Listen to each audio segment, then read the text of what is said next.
Olá pessoal, boa noite a todos. Deixa eu puxar aqui para falar com a gente o Cristiano Ferri hoje. Maravilha, o Cris está aqui já.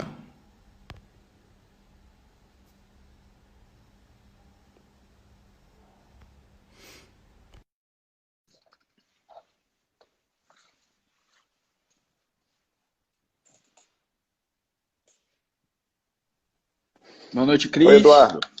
Tá me Tudo escutando bom? Boa bem? noite. Estou escutando e vendo bem. E você? Maravilha. O pessoal está entrando aí ainda. Boa noite para todos e todas. Maravilha. Bom, gente, para quem está entrando agora, eu estou aqui com o Cristiano Ferri. Vou pedir para ele se apresentar um pouquinho para vocês também, mas só fazendo uma introdução breve. O Cris é uma grande referência para mim há mais de uma década, um grande companheiro de Uau! batalha. A gente tem que fazer umas denúncias pessoais aqui, né, Cris? É, não tem problema não. É uma Fico grande honrado, fico referência, honrado. companheiro de batalha na área de democracia digital. O Cris está contribuindo para essa área há bastante tempo. Então, é uma pessoa a quem eu devo muito de tudo que eu já escrevi sobre democracia digital. Então, é um desses meus gigantes nessa área e é hoje um grande parceiro também em diferentes iniciativas. Mais recentemente, eu tenho trabalhado, pensado junto muito com o Cris sobre o tema de inteligência artificial e ética, inteligência artificial voltada para o poder público, quais são os déficits que a gente tem nessa área, na área digital e de AI também nesse setor, até pela atuação do Cris na área pública também. Então a gente vai bater um papo aqui com vocês hoje sobre esses temas, sobre inovação, poder público, AI, democracia digital. Fiquem livres para fazerem perguntas aqui para a gente também. Vai ser um prazer passar essa uma hora batendo esse papo aqui. Eu estou hoje pelo escritório, Magrande Pragmácio. O pessoal do meu escritório está aqui assistindo a gente, inclusive, o Mário Pragmácio também. Então, fiquem à vontade para fazer comentários. Vamos lá, Cris, se apresenta um pouquinho, fala um pouquinho da sua trajetória. Oi, Eduardo, muito obrigado aí por essa rápida apresentação. Você sabe que essa admiração é recíproca. Tenho acompanhado também o seu trabalho há muitos anos e os nossos trabalhos se complementam, não é mesmo? E a Sem dúvida. gente precisa realmente sempre trabalhar em rede com essa maravilhosa rede da inteligência coletiva para construir um novo Estado, uma nova democracia, né? E é sobre essas coisas que nós estamos falando aí, em especial. Bom, eu sou funcionário de carreira da Câmara dos Deputados e trabalhei muito tempo na área política, ali nas comissões, então foi muito bom entender e conhecer a fábrica de salsichas, né? Como Bismarck chamava. E engraçado, Eduardo, que o meu avô tinha um frigorífico também. Então, eu conheci literalmente a fábrica de Literalmente os dois salsicha mundos. e não literalmente, né? Mas foi uma experiência muito incrível, né? Eu, por exemplo, fiquei 4 anos no plenário da Câmara dos Deputados, vendo ali como é que é a tomada de decisão, como é que os partidos fazem as negociações, né? Eu trabalhava num partido, numa liderança, sabe, que a gente chama assim, é a atuação do partido dentro do Congresso. Então foi muito legal para a gente entender a política na sua raiz, né? Depois de um tempo eu cansei um pouco da política e fui trabalhar com a área de inovação dentro do parlamento. E aí que a gente começou a se conhecer, né? O nosso trabalho começou a ter uma intersecção No e que me democracia, interessou. né? Aí eu comecei a desenvolver aquele projeto E-Democracia, um programa de participação digital aí. Graças a Deus hoje tem mais de 10 anos, ficou. E depois o Lab Hack, que foi alguns dizem o primeiro laboratório de inovação na área pública e o primeiro em parlamentos, trazendo uma coisa muito importante para nós, né, Eduardo, que a gente trabalha bastante, que é a da experimentação para alcançar a inovação de maneira mais rápida. E no meu caso foi muito sempre voltado para parlamento aberto, parlamento digital. Como é que a gente pode fazer aí um upgrade desse parlamento para o século XXI, com um cidadão, então, muita mais informação, com muito mais conhecimento e capaz de participar, né? Mas, claro, sempre fortalecendo a representação, o sistema da nossa democracia parlamentar. Agora, para trabalhar com essas coisas, eu tive que, e aí, até entrando um pouco já no nosso tema, né, a gente teve que entrar nesse mundo da inovação, A gente teve que amplificar aí, diversificar os seus conhecimentos. Então, eu que sou formado em Direito, acho como você, né? Depois, então, fui caindo pelo mundo da ciência política, depois sociologia, porque você tem que entender as redes sociais, etc. A administração pública, para entender, né, como é que funcionam os processos internos. Então, a minha visão é muito inside machine. E hoje, a comunicação, né, que todo mundo hoje tem que saber entender um pouco de comunicação, a gente tem que saber usar essas ferramentas como nós estamos usando. Ou seja, nós dois somos cientistas, são pessoas da ciência, não é?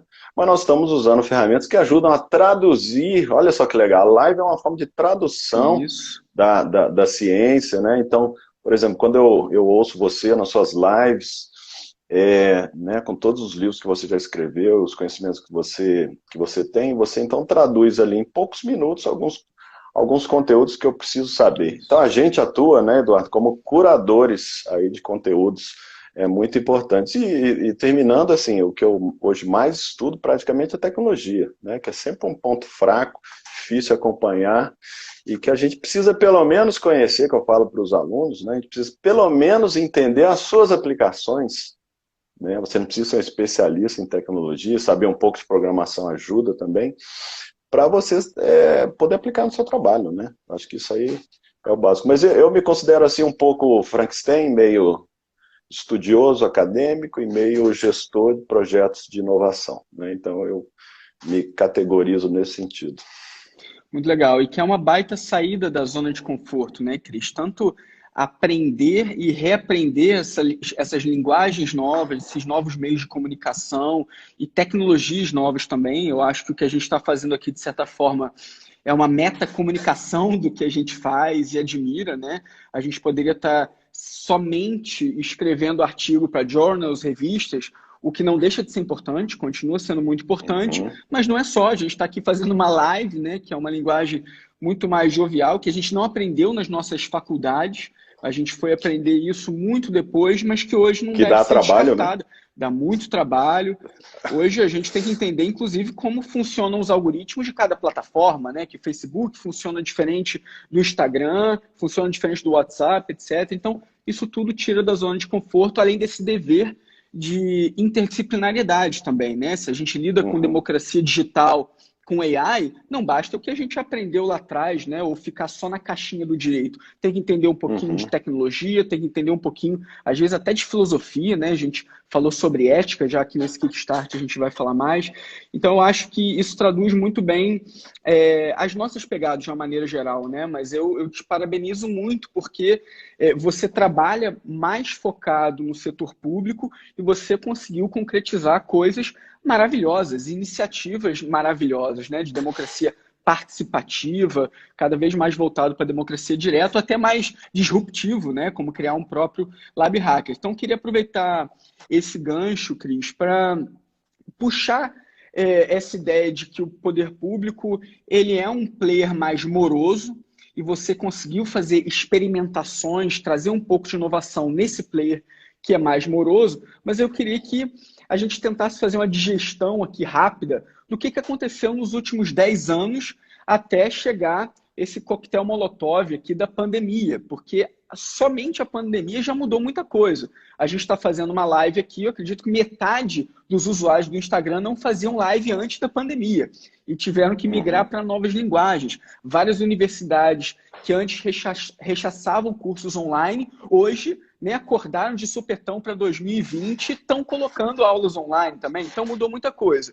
Só que a gente já vem mapeando possibilidades de mudança no setor público, inclusive, né, na democracia, através de ferramentas digitais. Eu queria saber como é que você analisa esses últimos 10, 15 anos aí, porque muitas plataformas já estavam disponíveis para políticos, representantes, e simplesmente não eram utilizadas. O e-democracia, o e-cidadania são plataformas incríveis, ou outras, né? O Participa BR, plataformas de direito do consumidor que já existem há muito tempo, mas que muita gente não conhece, muitos políticos tradicionais resolvem não se engajar, então isso a gente vem acompanhando há um tempo, né? Por que a gente não concretizou 100% essa democracia na esfera digital, e eu sei que esse é um tema muito importante para você, e como é que você vê essa evolução até chegar agora, né, numa pandemia, se você está percebendo algumas mudanças também no setor público, ou se você vê uma estagnação maior? Ótima pergunta, Eduardo. Eu acho que o primeiro ponto aí é a gente entender que, na verdade, o poder público sempre participou das grandes inovações, ainda mais essas sistêmicas, né? Na história da Revolução Digital, a gente tem vários casos. Lembrando que o primeiro computador que realmente funcionou, chamado ENIAC, desenvolvido, na verdade, por um grupo da Força Armada que contratou, então, aí, 2 professores, né, e toda uma equipe para construir aí o primeiro, quer dizer, vários outros experimentos estavam ocorrendo no mundo inteiro, foi na mesma época do Alan Turing, e só que o que realmente funcionou, o primeiro computador, foi patrocinado pelas Forças Armadas Americanas, e a gente estava discutindo na semana passada, eu e o Renato Fenilha, aqui um excelente inovador da Esplanada, que eu gosto muito, que muitas das inovações vieram da guerra, né, vieram motivadas pela guerra. Na verdade, o pessoal queria uma máquina para processar em alta velocidade, por exemplo, balística de míssil. E também decodificar as mensagens criptografadas lá dos alemães. Sim, virou até filme, né? Que virou até filme, que é o que o Alan Turing, né, um dos inventores da ideia de computação, criou lá. Ele criou a máquina de que e conseguiu, por exemplo, pegar mensagens lá dos alemães, por exemplo, do dia D, né, dizendo que os alemães não iam botar mais soldados lá no dia D, né, para a invasão da Normandia, que foi uma informação importantíssima para o Eisenhower e para o Churchill. Então, aí, desculpa, eu voltei um pouquinho demais, mas para dizer que o poder público sempre teve estimulando, né, todo o Vale do Silício foi criado e costurado com apoio do poder público de maneira direta e indireta. Tem empresas, startups aí muito importantes hoje, até a própria Apple, que tiveram lá uma parceria do poder público em muitos momentos. Então, acho que primeiro a gente tem que desmistificar essa ideia da mídia, de que o poder público não é inovador, que ele não estimula a inovação. Ele, na verdade, ele é crucial. E agora, né, Eduardo, nós estamos vendo isso com muito mais força, que os governos estão segurando as pontas em todos os aspectos. Bom, agora, pegando bem focado aí na sua pergunta. Nos últimos 10 anos, agora a gente teve aí com a internet, com essa mistureba de tecnologias disruptivas, que você conhece bem, né? E de métodos também de pesquisa, né? A gente teve um desenvolvimento muito grande em metodologias de pesquisa, mas só para citar alguns, né? Então, a Big Data, a inteligência artificial, que a gente está trabalhando bastante, internet das coisas, como é que ela está sendo importante hoje em dia para o combate ao coronavírus, e a mistura disso tudo junto, a robótica e etc., faz com que a gente tenha uma aceleração muito grande dos processos de inovação.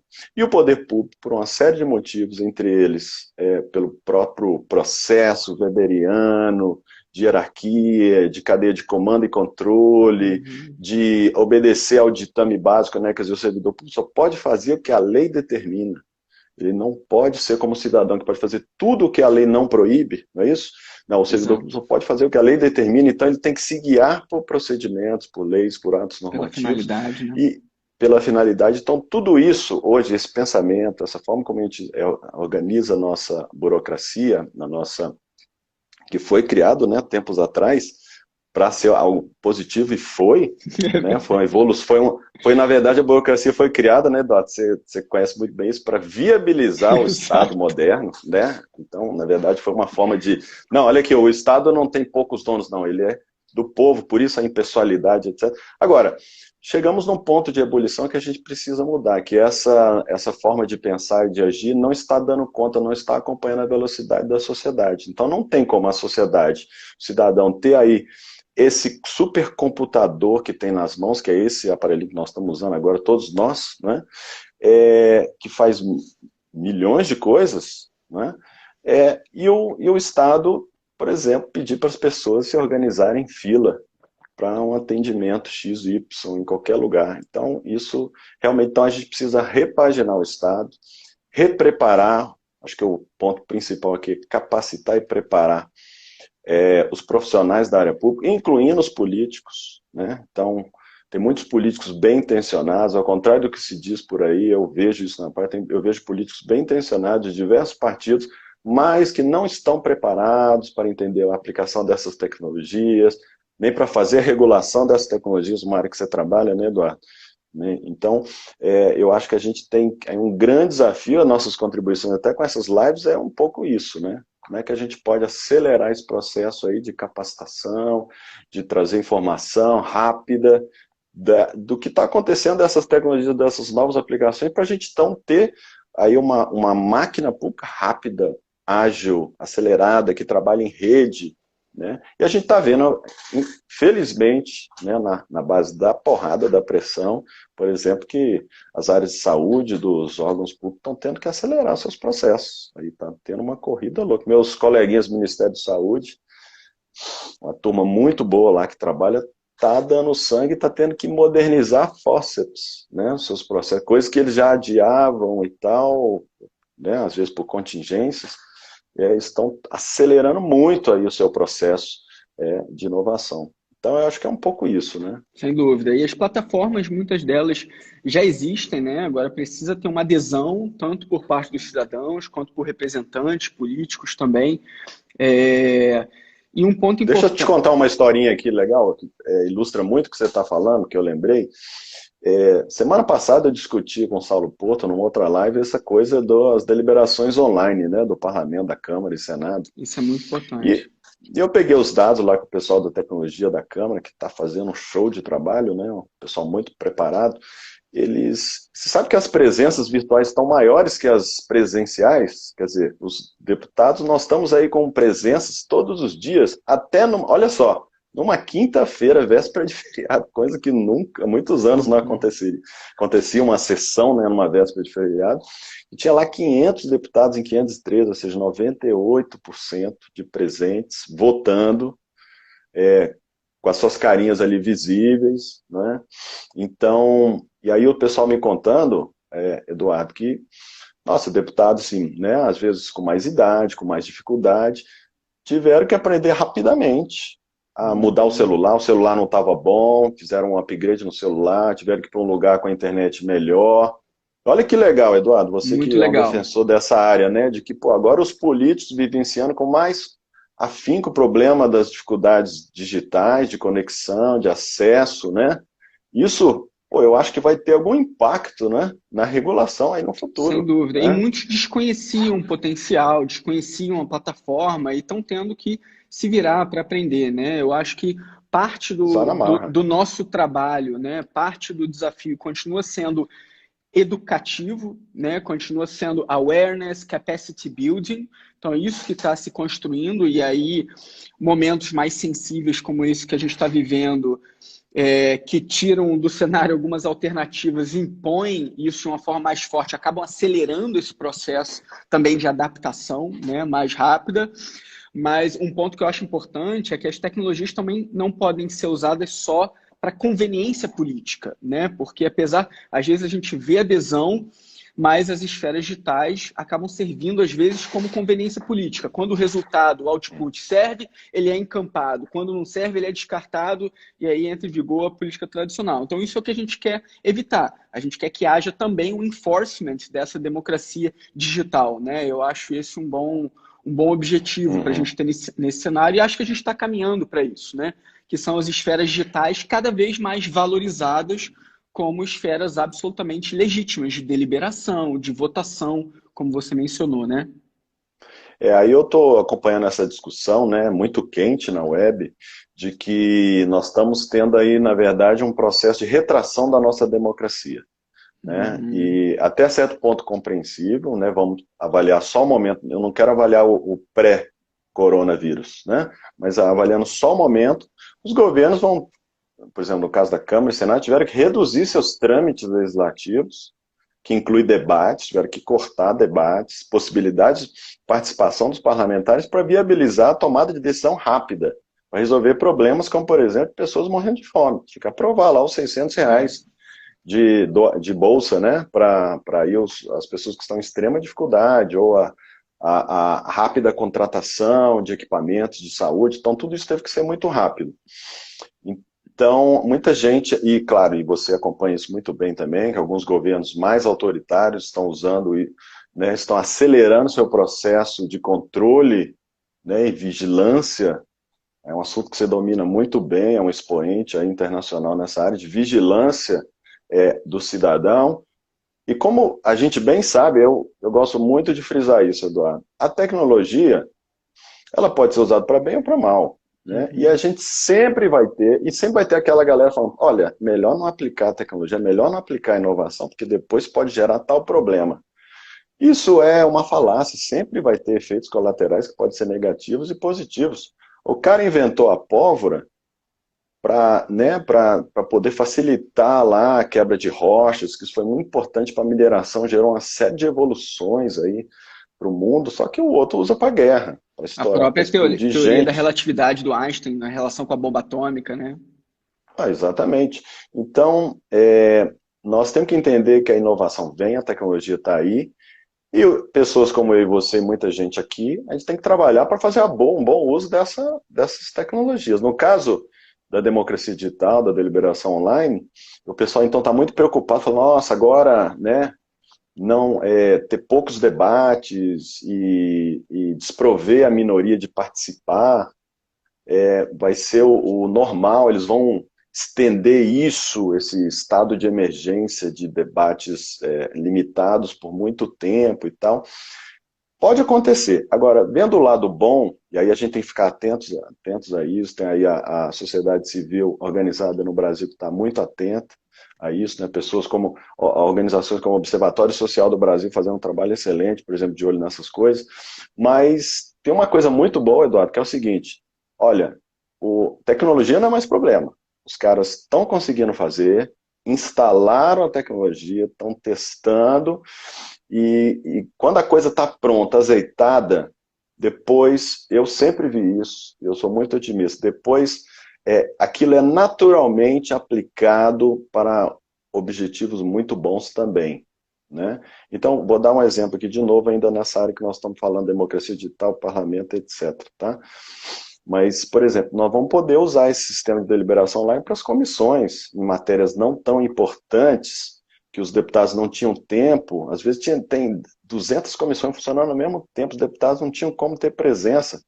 Eles podem, de maneira assincrônica, poder votar e manifestar sua posição em diversas mini decisões nas comissões, usando esse sistema online, enquanto ele está lá no Estado, por exemplo, que ele tem que fazer esse trabalho de ouvir as bases. Então, isso eu acho que vai vir para ficar. E o bom é isso, que você força uma situação, usa, né, e enfia a goela abaixo um sistema para um fim emergencial, mas depois você vai ter vários usos, às vezes colaterais, mas que serão importantes também.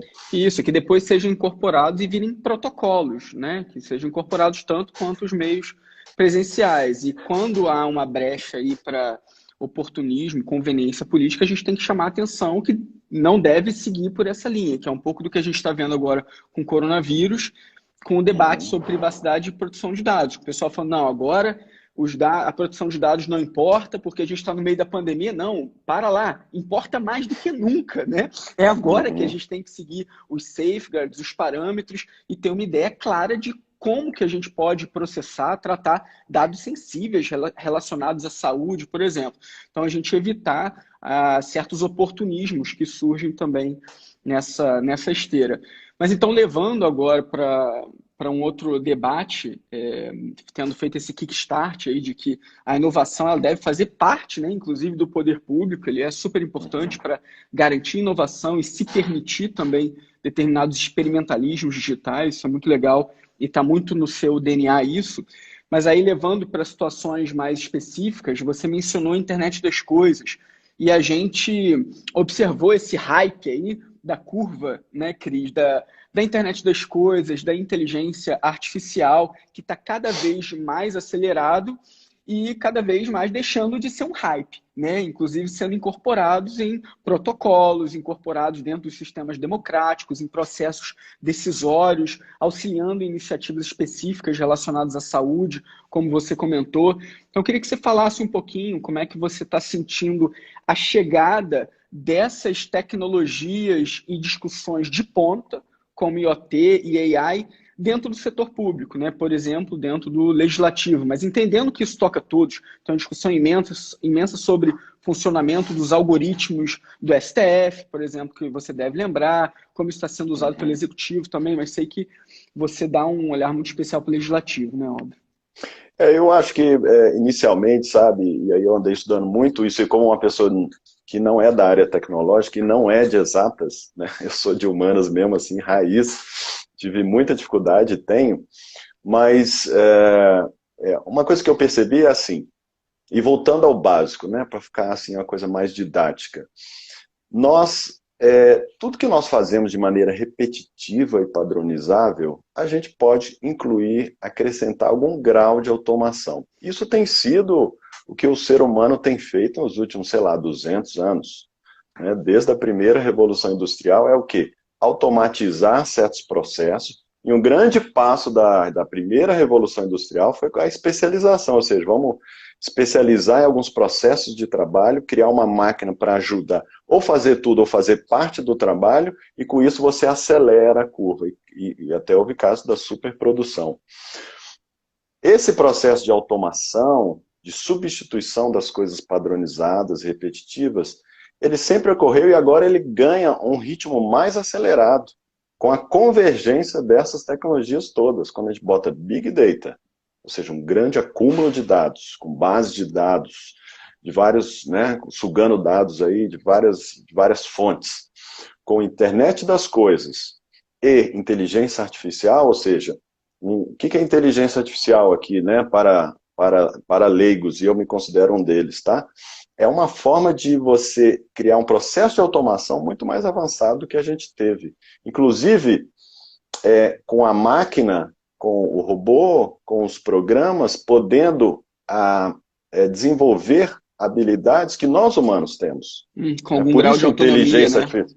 Com grau de autonomia. Então, por exemplo, uma grande habilidade que nós temos, complexa, é o quê? A capacidade de aprender. Não é? Então, nós estamos chegando no nível que os códigos, os programas, estão tendo a capacidade de aprender, simulando a capacidade de aprender humana. Aprender, criar inter-relações, né, entre os conhecimentos, isso também faz parte da inteligência. Isso acelera exponencialmente a capacidade de processamento de dados, não é?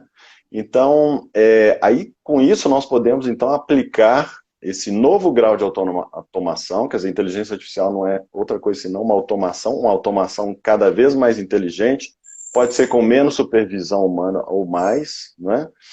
Mas que, por exemplo, eu vejo, por exemplo, uma experiência muito legal já exemplificando, por exemplo, no lado do controle do Estado, né, de auditagem, de busca, né, por elementos aí de corrupção, muitas vezes, de detecção, de irregularidades. Então, o que o Tribunal de Contas da União faz, e aí eu cito aí um dos meus inovadores da esplanada preferido, que é o Wesley Vaz, que coordena vários desses robôs criados pelo TCU, por exemplo, o Alice, né?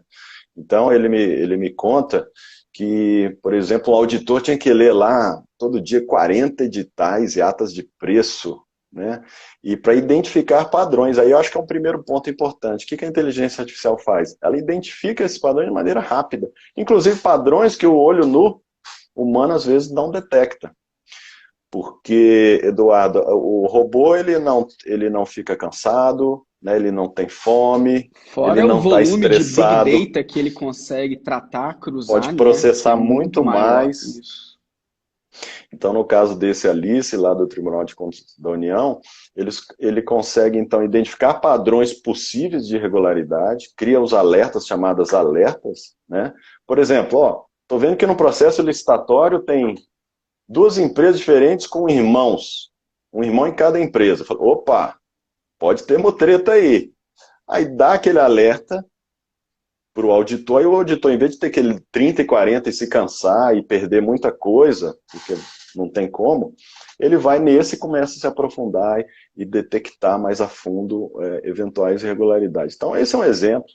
E muitos outros na área de saúde, né? Você esses dias mesmo compartilhou um artigo muito legal, acho que da Dora Kaufmann, que é uma pós-doutora em inteligência artificial, e ela falando aí de como, por exemplo, a a inteligência artificial está ajudando a identificar padrões. Por exemplo, acho que esse exemplo é muito legal.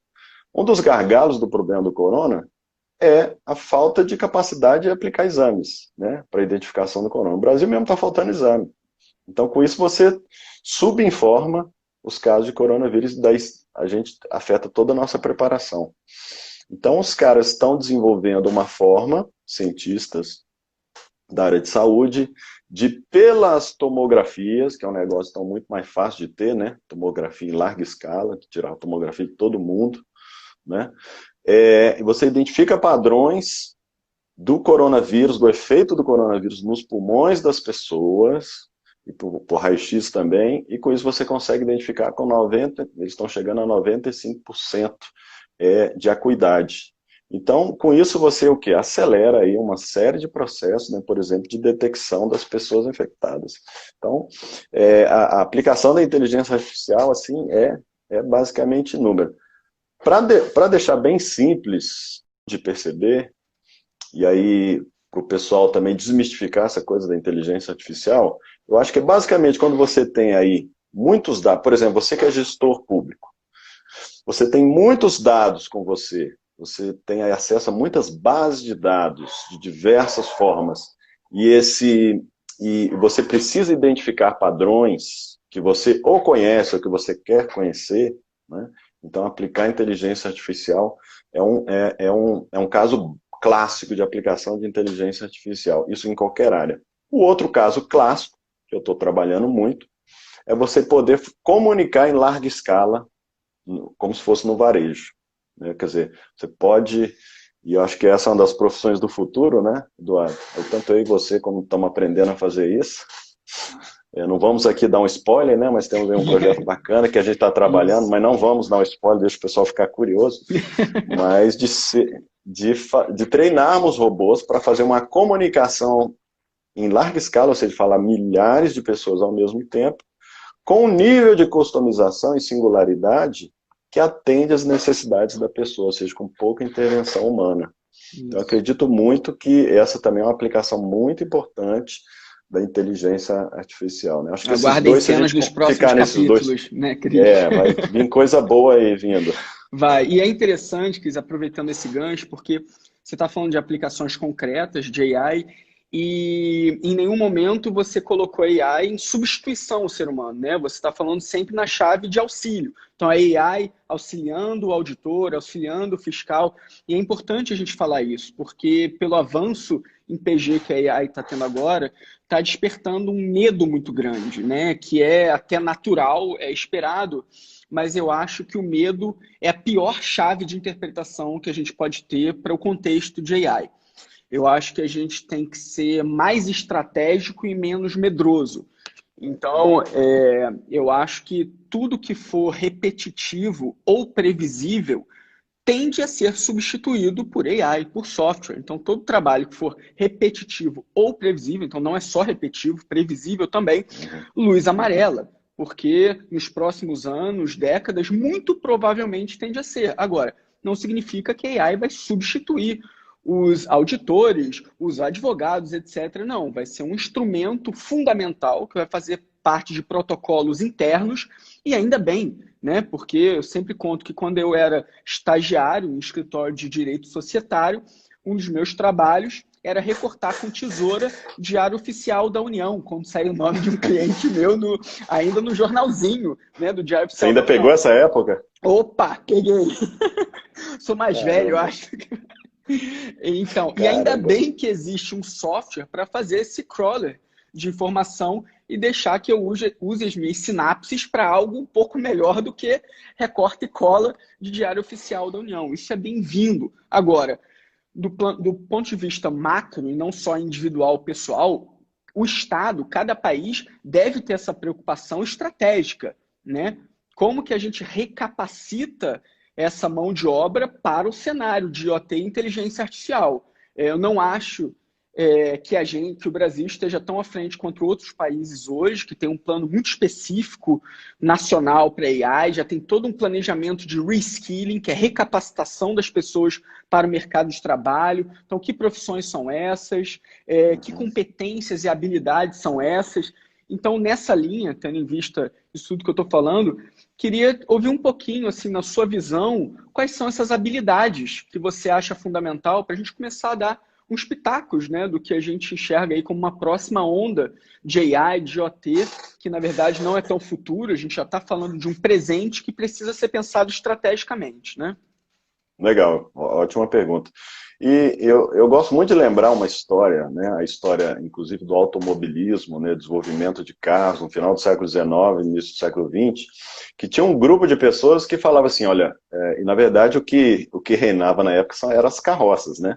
Então, as carruagens. Então tinha um pessoal fazendo, não, vamos investir em carruagens melhores, Cavalos melhorar mais as rápidos, rodas, né? Aquela frase do cavalos mais Ford, né? rápidos, e etc.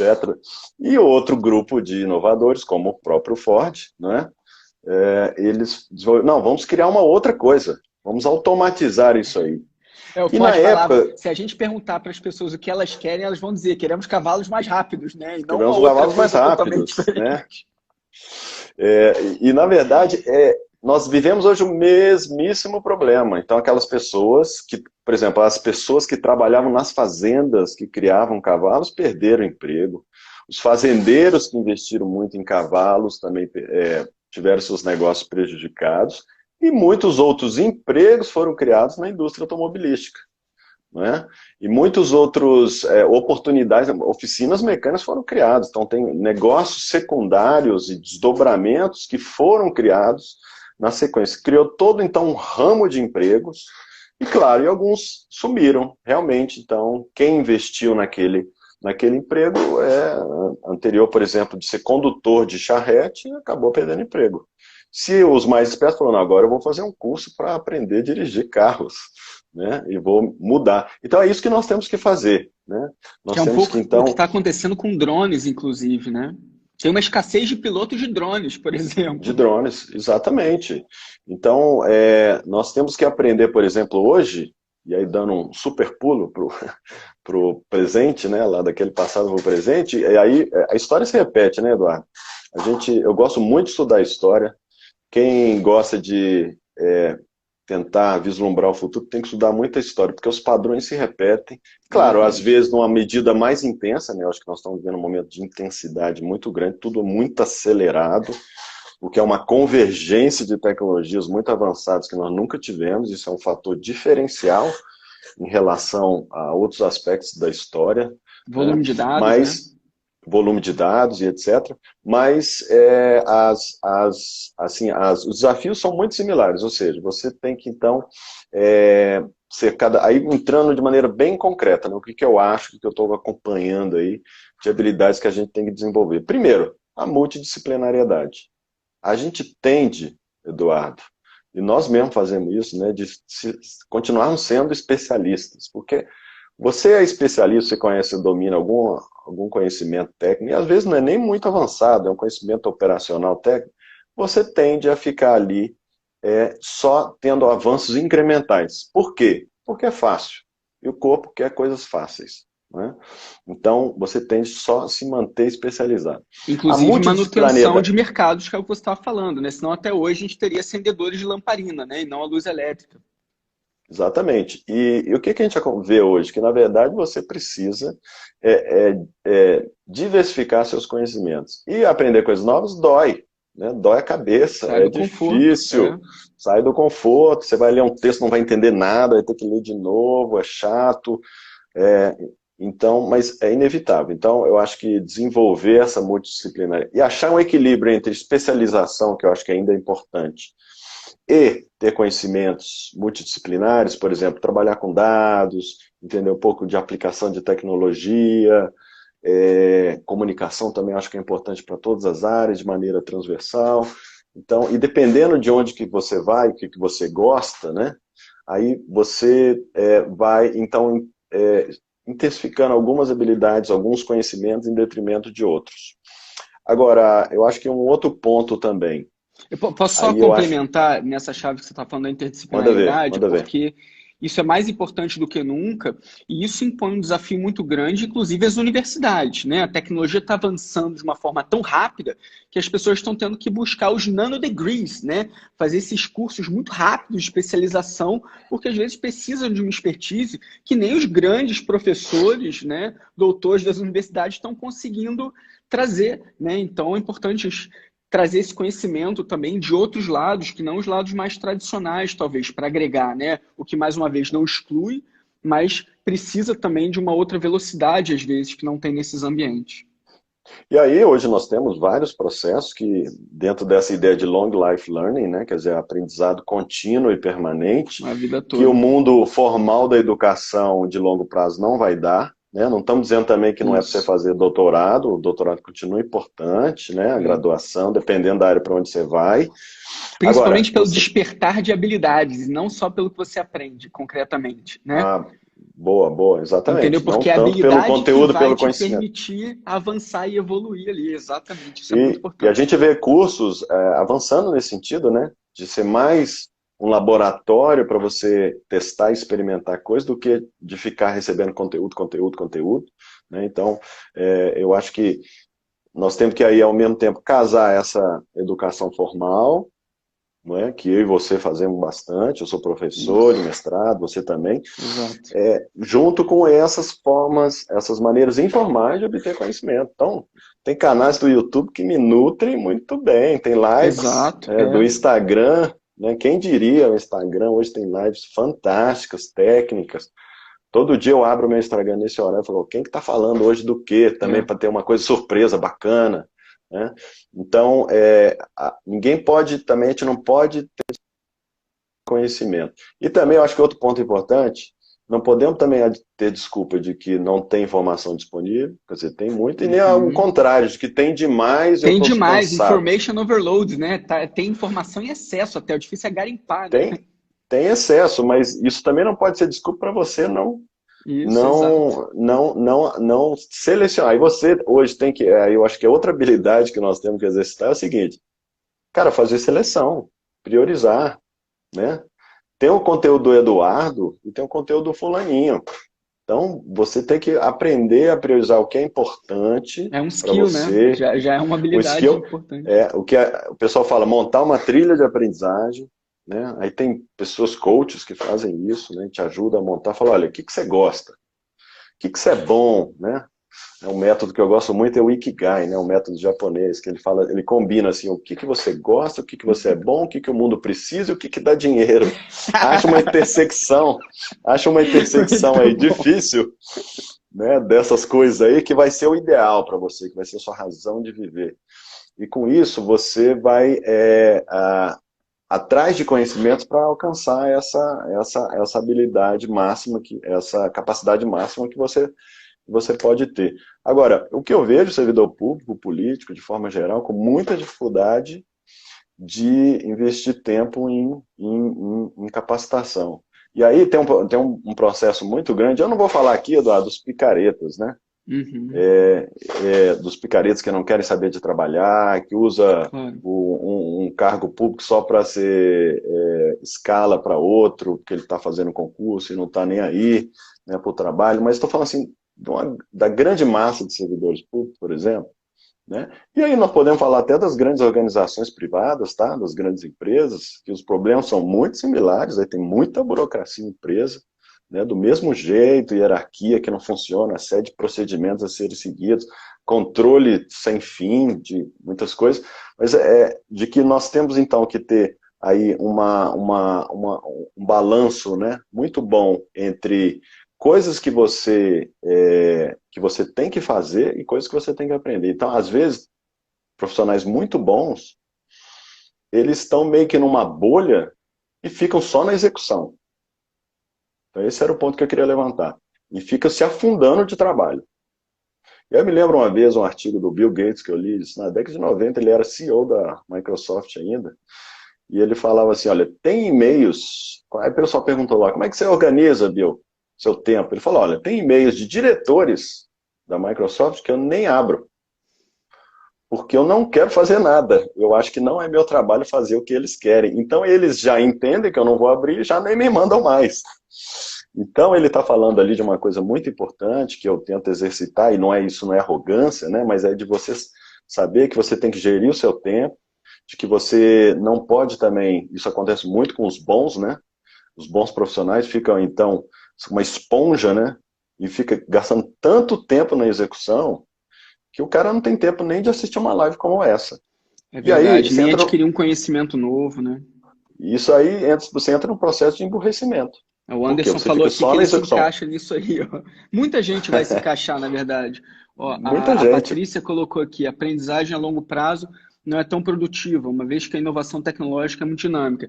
Eu estava até lendo o Silvio Meira recentemente, até colocou um post lá no LinkedIn dizendo que foi-se o tempo, como você estava falando há pouco, Cris, que a gente ficava 10 anos no trabalho só rodando uma execução, né, pré-formatada, e você ganha o seu dinheiro com isso, consegue tocar o escritório ou qualquer outra entidade. Mas ele estava falando, hoje em dia, se você passa 5 anos sem aprender nada novo, se você volta para o mercado de trabalho, você está completamente defasado. E isso é muito diferente do que acontecia até 20 anos atrás, né? Onde você conseguia manter, às vezes, uma carreira inteira com conhecimento que você adquiria na faculdade. Né? Hoje é Não, impossível você fazer isso. impossível. E você sempre teve essa piadinha, sabe? Em todos os lugares, que é assim, quando você tira uma licença para estudar, ou quando você consegue um horário especial, meio período, para fazer um curso e etc. E aí tinha sempre aquela piadinha do pessoal que trabalhava muito, né? Falou assim, olha, não, eu tô aqui para trabalhar, não tô aqui para estudar, não. Eu sou daqueles que fazem, e não daqueles que estudam, como se Interessante. fosse um problema, né, você estudar. E claro que tem aqueles que também só querem saber de ficar estudando e fica na teoria, não aplica. Tem esses problemas também, né? Com certeza. Mas o problema pior, eu acho que hoje, Eduardo, é o cara não equilibrar bem o tempo de trabalho de execução com o tempo de capacitação. Mesmo a capacitação mais informal como essa aqui que nós estamos fazendo, né? Então, hoje você tem que, então, gerir o seu tempo, organizar e priorizar os conhecimentos, conteúdos que você quer absorver. Isso inclui podcast, live, YouTube, livros, artigos e etc. Né? Para que você tirar algumas coisas que você não precisa fazer mais, você simplesmente não faz. Simplesmente não faz. Algumas você pode experimentar. Eu gosto muito do método Stephen Covey, e aí eu passei a ler, Eduardo, esses livros aí que hoje a gente chama de meio de alta ajuda, né? Que eu tive sempre muito preconceito, mas que hoje eu entendo que existe uma coisa que chama desenvolvimento pessoal e a gente tem que aprender, sabe? Eu baixei um pouco assim a minha arrogância que eu tinha, falando, não, eu tenho que aprender algumas coisas. Algum desses livros que eu li, até os nomes são muito, né? Parece coisa para vender, a gente fica até com vergonha de falar. Mas, por exemplo, esse do Stephen Covey chama Os 7 Hábitos das Pessoas Altamente Eficazes, e um outro muito bom do Tim Ferriss que chama Trabalhe 4 horas por semana e fique rico. São títulos aí muito comerciais, mas todos dois trazem uma série de ideias para você organizar o seu tempo. E uma que eu acho legal do Principalmente Stephen com Covey, procedimentos, né, Cris? Isso é uma coisa que eu aprendo aqui com muito procedimento, também com os alemães, porque com os eles são o alemães. contrário, eles não sabem trabalhar sem procedimento, eles seguem aquilo à É até risca, demais, né? até demais. Às vezes prejudica do ponto de vista da experimentação, inovação, mas eu acho que a gente tem Uhum. muito que aprender também para não ficar no outro lado, né, desse extremo aí, né? É. Então, por exemplo, o Stephen Covey, ele fala assim, cara, você pega o seu tempo, divide em 4, pegando as coisas que são urgentes e relevantes. Se você não fizer, você perde o emprego, por exemplo. As coisas urgentes e não relevantes. Aquelas super relevantes, que não são urgentes, que são as mais importantes, né? Por exemplo, fazer um curso lá do Eduardo. Isso é super importante, mas não é tão urgente, eu não preciso disso, senão amanhã eu vou perder o emprego. E aquelas não urgentes e não relevantes. Então, não urgentes e não relevantes tem que eliminar da sua vida. E algumas dessas todas, você tem que, o que for padronizado, repetitivo, padronizável, ou previsível, como você falou, você tem que automatizar. Então, tirando um monte de porcaria, automatizando uma porção de outras coisas, né?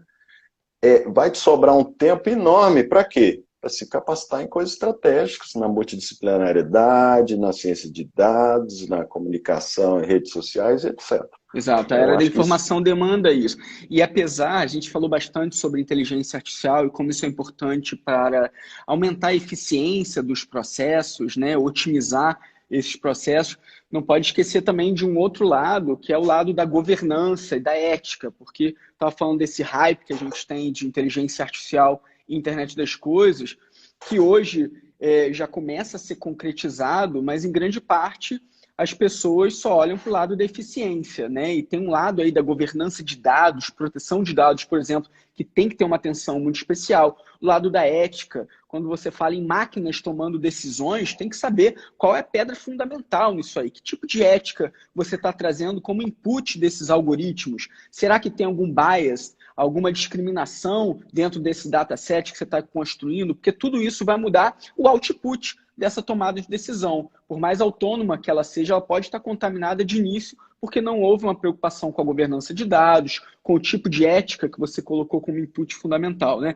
Então, acho que isso também está, como a gente estava falando, naquele trabalho educativo, né? De awareness, esse despertar de consciência crítica da governança e da ética, do capacity building para esses agentes que estão desenvolvendo cada vez mais essas tecnologias também, né, Cris? Eu acho que esse ponto é muito importante, você se preocupa muito com isso, eu aprendo muito com você nessa área, né? Que isso não é assim uma coisa, sabe? Tipo, acessibilidade, é legal aprender, mas vou fazer isso só para o proselitismo. Não. Uhum. Esses são elementos fundamentais que vão compor os bons negócios, as boas inovações do século XXI. E Como nós se fosse uma queremos estar discussão só envolvidos. teórica, né? E não É só prática. teórica e de pura solidariedade vazia. Não são, eu acho que vai fazer diferença nas empresas, nos órgãos públicos, só aqueles e aquelas que fizerem inovação de ponta, né, com um processo de eficiência muito grande, mas que também respeitarem a privacidade dos cidadãos, que zelarem pela ética, que sejam algoritmos aí que não provoquem discriminação, que valorizem a diversidade, que valorizem o humano. Então, acho que dá para achar essa equação aí. Eu E acho que respeitando. esses Pode falar. inovadores que vão seguir esses princípios também, mas também gerar eficiência, uma coisa não prejudica a outra, que vão ser as grandes referências positivas do século XXI. Né? Exato, e respeitando isso desde a fase do design, né? Então, o que eu costumo dizer é que dá para a gente inserir esses valores, princípios, como privacidade, segurança, até ética, by design, né? Então, essa é uma discussão importante, que não fica só no plano teórico, é importante a gente dar praticidade a tudo isso e permeando todos os setores, né? Não só que seja uma preocupação das empresas, mas que seja uma preocupação também do setor público, que vai investir cada vez mais em IoT, cada vez mais em AI também. Então, isso é legal. Cris, a gente está chegando no teto aqui de tempo da nossa live. Dá tanto pano para Passou manga aqui, rápido. passa rápido pra caramba. Mas aproveitando, então, vou pedir para, se você puder, para deixar me passar essas sugestões, até desses livros, porque aí depois eu coloco junto do vídeo, postando para o pessoal. Eu fiz até uma provocação para o Cris, para ele escrever as 3 máximas dele sobre inovação, AI no setor público, e um pitaco aí de janela para o futuro. Eu vou colocar junto com essas outras recomendações dele.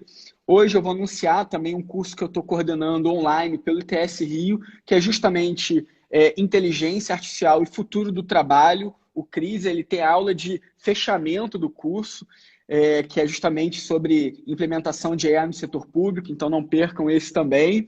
E aí, Cris, é uma honra enorme para mim. O Cristiano é um parceiro de longa data, uma das pessoas que eu mais admiro nessa área de inovação. E é dessas pessoas que não só pensam, mas fazem também, né? Esse Think and Do Man. E a gente está pensando em outras coisas também em conjunto, que vão ser as cenas dos próximos capítulos. Mas eu acho que o Cristiano é uma das pessoas que pensa na chave certa, né? E sempre tentando concretizar coisas bem interessantes. Muito obrigado, Eduardo, e pela live, pelas palavras aí, né? Muito generosas, mas é tudo recíproco, né, gente? Agora é momento de lavação de seda aqui, né? Rasgação de seda, né? Ó, e quem Que é entrou pelo meu natural, perfil que não mas segue o Cris ainda, segue ele também nas e redes. vice-versa, né? Tem um pessoal que veio do meu aí.